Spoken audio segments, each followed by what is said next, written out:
What's up, Team No T, and welcome back to Unwrapped. It's me, Tosh, and we are here once again at the intersection between pop culture and common sense. Thanks for joining me. All right, family. Did you vote for another war? No? Me neither. Did not vote for war. But as of this week, missiles are flying into Iranian nuclear sites because President Trump said so. This ain't speculation. The man got up in front of cameras and bragged about it. Totally obliterated his words. But let's be clear. This shit did not start with us. It started with Israel bombing Iranian targets last week. And just like clockwork, Iran shot back. You would think this would stay between those two countries, right? Nope. Somehow, the United States is roped in, and we are the star of this fucking shit show. But here's the wildest part. Trump knew, or at least we all thought he knew, that Iran wasn't actively developing nuclear weapons. What made us think that? Well, his own director of national intelligence, Tulsi Gabbard, testified that United States intelligence didn't find evidence of a nuclear weapons program. Yet that didn't stop Donald Trump. And there's something about it. It's the way he pulled this off. He didn't go to Congress. No authorization. He just did it. And that right there, that is not leadership. That is what dictators do. That's what authoritarians do. They start fights, declare emergencies, and then consolidate power. Now, I'm not saying every U.S. president has clean hands. We know George W. Bush lied his way into Iraq. And lying to start a war is bad, but that's one thing. Acting like it's one man's decision is another. This is dictator behavior.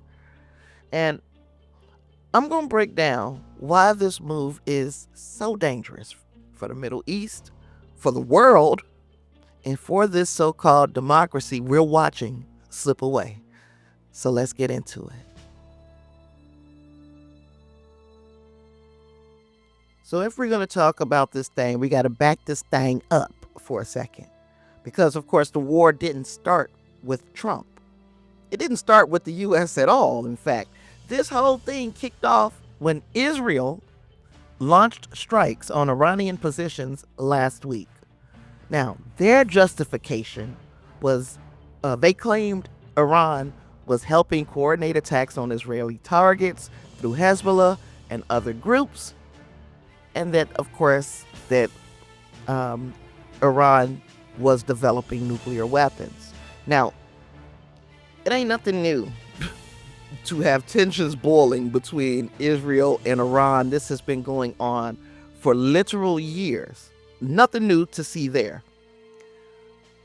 But usually when those two countries start throwing blows, it's their fight. But Israel's leadership, they've been pushing for the United States to get involved for a minute now. They have been petitioning for our help for a very long time. And they knew exactly how to do it. You hit Iran hard enough, Iran's going to respond. And sure enough, Iran launched missiles at Israeli territory. Now, it wasn't no nukes or chemical weapons. It was a conventional response to being attacked. And then here comes Trump under BB's spell, ready to play global sheriff without asking Congress, without building an international coalition of any kind, without any proof from our intelligence that Iran was developing nuclear weapons. And let's be real. Israel knew this. In fact, they counted on it. Because when the United States shows up, the scale of the fight changes. But ask yourself this. If this was really about Iran's nuclear program, why now? Why, after our own Director of National Intelligence said under oath that there's no active weapons program? Why? Well, it's simple. Because in authoritarian politics, war is power. And nothing boosts a struggling presidency or locks down opposition like fear. And Trump, he's been laying that groundwork for years. Now suddenly, just like magic, he's a wartime president. Not because Iran attacked us, not because of any imminent threat to us in the homeland, but because Trump needed another distraction. And Netanyahu's government in Israel was more than happy to help him create one.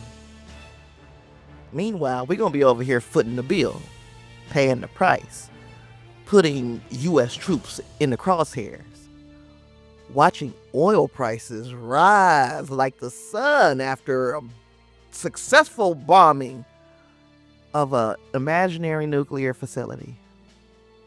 And nobody asked you. In fact, nobody asked Congress. Nobody asked anybody. Just Trump making quote-unquote deals behind closed doors while the rest of us watch the fallout on cable news. And don't forget, again, you didn't vote for this. Even if you voted for Trump, you didn't vote for this. So let's talk about why the U.S. is even in this fight in the first place. Because, again, Iran didn't bomb us. Iran didn't threaten us. And Iran likely was not building nuclear weapons. Don't take my word for it. Again, Tulsi Gabbard. She's the Director of National Intelligence under Trump. Handpicked. He only picks the best people, right? She sat her behind in that seat under oath just earlier this year during his administration and said point blank, U.S. intelligence has not found active evidence of an Iranian nuclear weapons program. Period. End of sentence. And here's where it gets even shadier. Trump wasn't operating on American intelligence. Who was whispering in his ear? Benjamin Netanyahu, his good friend Bibi. Now, Bibi is facing his own political scandals, corruption charges, and mounting protests at home and around the world over the literal decimation of Gaza. Bibi needed a distraction too. And what better distraction than a nice little regional war with the help of his old buddy, Donald Trump. Reports say that Netanyahu convinced Trump that Israeli intelligence had confirmed Iran was secretly restarting their nuclear weapons program. And if that's true, it wouldn't even be the first time that Trump trusted foreign intelligence over the findings of his own U.S. intelligence agencies. Remember when he stood on that stage in Helsinki? He stood there and he sided with Putin over his own intelligence community about Russian election interference. Yeah, that's Trump. That's y'all guy. It's a pattern. Foreign leaders stroke his ego, play him like a fiddle, and he falls right in line. He thinks its strength really makes him look extremely, extremely weak. And now, because of that cozy relationship with Bibi, we're bombing Iran, risking American lives. We are destabilizing that region even further, and we are continuously breaking international law. All based on intelligence that even our own experts didn't believe. This is not national security. This is the personal politics of a weak man dressed up in military uniforms like toy soldiers. And the cost of that? Well, we're all about to find out.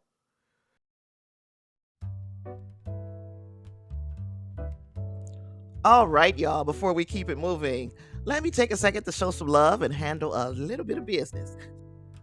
So if you're feeling what I'm doing over here on Unwrapped, from our occasional pop culture deep dive to real talk about what's going on in this world, make sure you subscribe so you never miss a drop. Want to take it a step further? You can support the show by becoming a patron over on patreon.com/Tasha Pierce.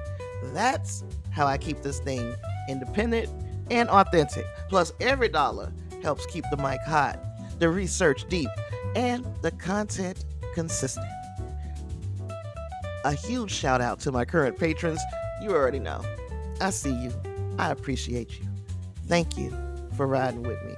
And if you want to keep the conversation going or drop a tip, a question, a story idea, you can always hit me up at TashaIsUnwrapped@proton.me. Also, come find me on Blue Sky. I'm at Tasha Is Unwrapped over there as well. That's where I post updates, thoughts, and random nerdy-ish between episodes. All right, commercial over. Let's get back to it.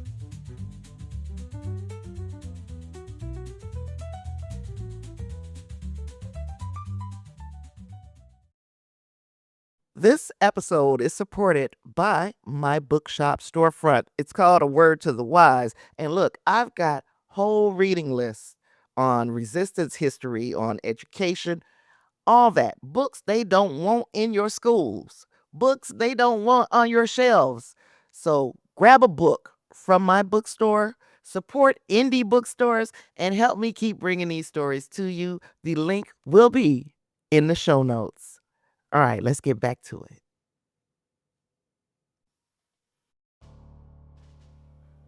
Now, let's get into the real problem, the biggest problem with how all of this went down. You see, war, real war, is not supposed to be decided by one man, not in a democracy. The Constitution is crystal clear. Congress has the power to declare war. Period. But Trump, he didn't ask. He didn't hold a debate. He didn't go to the people's representatives to get approval for what amounts to an act of war. 5 months into his administration, he did what authoritarians do. He acted like Congress didn't exist.